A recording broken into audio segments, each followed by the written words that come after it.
What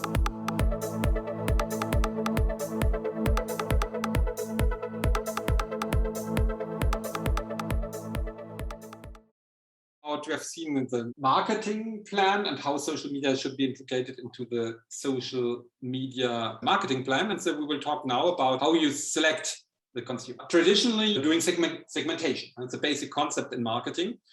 And segmentation has been done for a long time now in marketing, based on geographical segmentation. For example, geographical only in Asia, only in Europe, only in the US. Second, we are doing demographical segmentation based on, for example, age or gender, to women, men. Cosmetics makes absolutely sense to make segmentations according to the gender. We do psychographic segmentation based on attitudes to the brands. We're doing segmentation based on benefits research in terms of cosmetics. For example, hair problems for black hair or for blonde hair or for brown hair. Or if you have skin problems, dry skin or wet skin, humid or greasy skin. So customers are very heterogeneous and searching for different benefits. And that is why it's important to segment and adapt your offer, to personalize your offer to these benefits which are researched by everybody. And you can segment based on behavioral criterions, for example, big customers or smaller customers, loyal customers or less loyal customers. This is typical also another criterion of segmentation, which is a lot used in grocery retail. If you take the airline sector, in the airline sector, you have different frequent flyer programs with different types of customers or tiers. For example, platinum, gold, silver, ivory. This would be an example of behavioral segmentation, because the platinum customers have more advantages, are better treated than the ivory customers or the silver customers. And it's a good mean to focus on better customers and to give them a special preferential treatment. And so this is how we did segmentation traditionally. And this segmentation is clearly also relevant when you're doing social media marketing, because clearly when doing a campaign on Facebook or LinkedIn, for our DBA degree, we are doing a very focused campaign on LinkedIn in the Bangkok metropolitan area.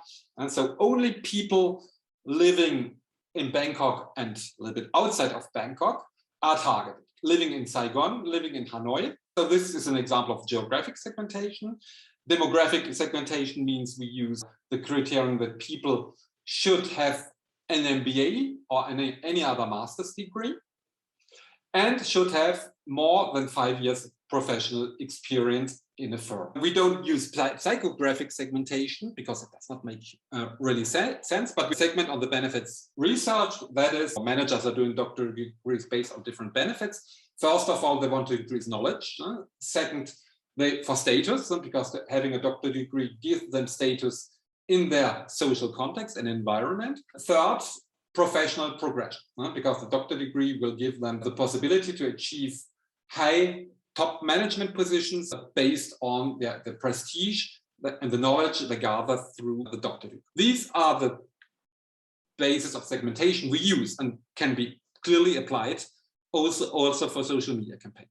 Because segmentation aims at personalization. And the more you segment your database and the more you segment your customer base, the more better you know them and the more you can personalize then the offers you want to give to them. If you distinguish between men and women in the cosmetic sector, it makes sense to develop proper products for men and other products for women. Or if you take the age as a segmentation criterion, it makes sense to develop cosmetics for younger men or younger women and older men and older women, because they have different needs in terms of the skincare and hair care. But it is also important to use other segmentation criterions. That is the motivation, why people use social media. First of all is how people have affinities with the media community. An online community refers to an evolving virtual online group of people having common interests, habits, languages, benefits research, communicating with each other via electronic media. That is, it is a computer-mediated interpersonal interaction rather than face-to-face to create user-generated content and acting together to reach a common goal. It forms a web of personal relationships in the cyberspace and creates a sense of membership through involvement or shared common interest. It has been considered to be a closed system with relatively stable memberships and demonstrates little or no connection to other communities.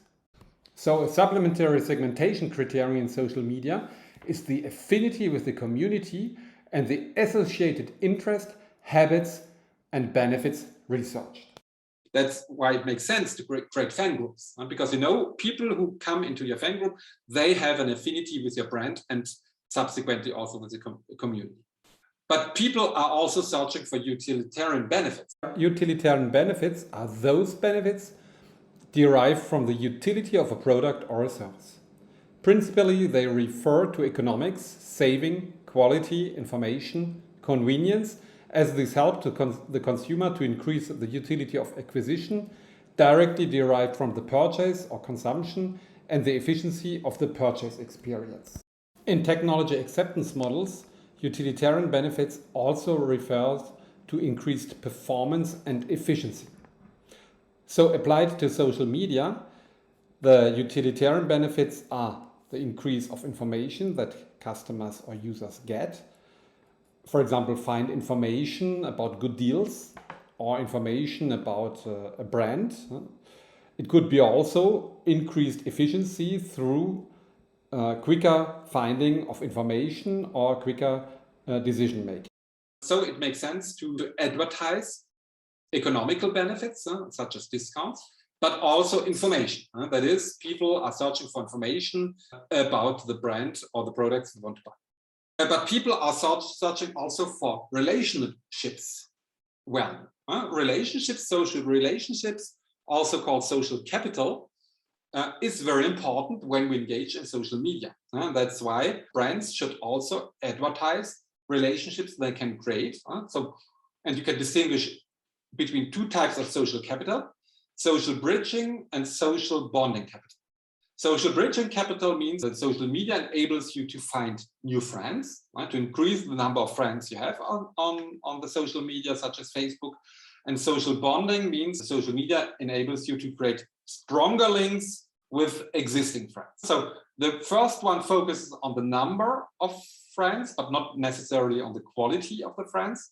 The second, bonding, focuses on the quality of the relationships, and that is the strengths. How are we related strongly to our friends, but less on the quantity. Both are important, and this is important in our life, because we have all friends.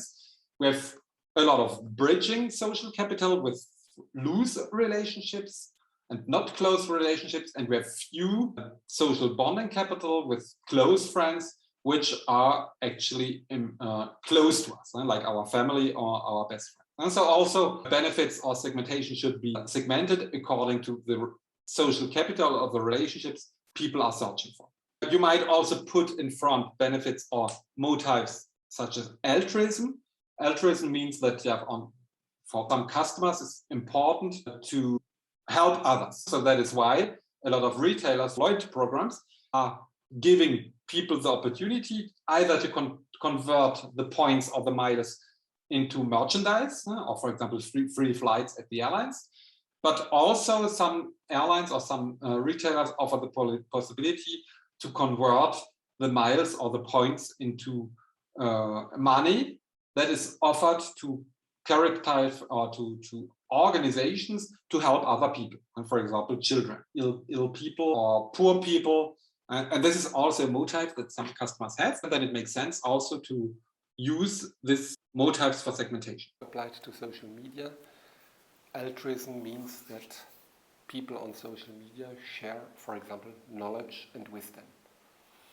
It means also that people on social media might encourage other people via social media. It can also mean that people on social media support others which are in difficulties. And altruism on social media can also mean that people develop tutorials to support others. So it's a form of altruism that can be developed on social media. The ease of use is also important, above all on the internet and social media. because it makes sense to make it easy to use your platform, easy to find information, easy to put content on the platform, easy to do a purchase. So the easier the use of the platform or of the social media, the more it will be easy to enroll people in innovation. And technology acceptance model is to increase ease of use, because ease of use of technology increases the adoption of the technology and the adoption of the product. And finally, self-portrayal, social prestige and recognition is also an important motive. And this is even very important. This shows why people put photos of themselves on Facebook or on Instagram or other social media, because they want self-portray them. They want prestige by social recognition. They want clearly to get recognition of their friends. And so these are supplementary segmentation criterions that you can use for social media activities: utilitarian benefits, relationships, altruism, ease of use, and social recognition. And here you can see how customers behave on social media. And you have a quite small proportion of people who are really active or who are really engaged. Because publishing a blog, publishing an own web page, upload videos or music or write stories or articles is really highly engaging. So these are very important target groups you should focus on to engage them as they create content for your brand. It's important to have these creators, because the more you have these people, the more you have content on your website and the more it becomes interesting for others to look at your website. You have conversationalists which only update status, or they post updates on Twitter, and they're not really engaged.